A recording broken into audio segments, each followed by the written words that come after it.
पंजाब ने शहरी दिफा के मैदान में अहम संग मील अबूर कर लिया। मुल्की फ़ज़ाओं को दुश्मन के ड्रोन से महफूज रखने के लिए महकमा दाखिला की अहम पेशरफ सामने आई है।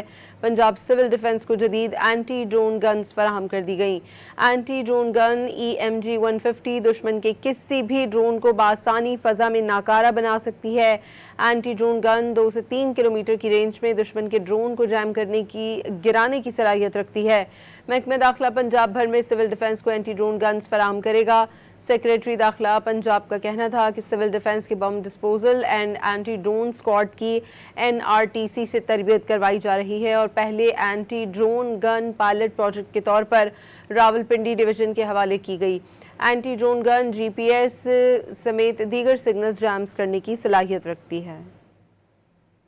पंजाब ने शहरी दिफा के मैदान में अहम संग मील अबूर कर लिया। मुल्की फ़ज़ाओं को दुश्मन के ड्रोन से महफूज रखने के लिए महकमा दाखिला की अहम पेशरफ सामने आई है। पंजाब सिविल डिफेंस को जदीद एंटी ड्रोन गन्स फराहम कर दी गई। एंटी ड्रोन गन EMG 150 दुश्मन के किसी भी ड्रोन को बासानी फ़ज़ा में नाकारा बना सकती है। एंटी ड्रोन गन 2 से 3 किलोमीटर की रेंज में दुश्मन के ड्रोन को जैम करने की गिराने की सलाहियत रखती है। महकमा दाखिला पंजाब भर में सिविल डिफेंस को एंटी ड्रोन गन्स फराहम करेगा।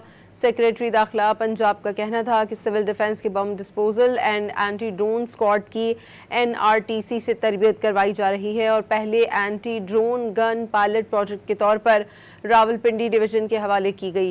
एंटी ड्रोन गन GPS समेत दीगर सिग्नल्स जैम्स करने की सलाहियत रखती है।